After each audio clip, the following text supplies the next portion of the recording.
في الوقت اللي أنا محتاج فيه ونس.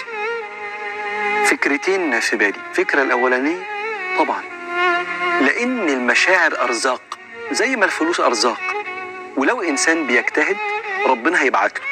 مستحيل واحد يجتهد وربنا ما يبعتلوش.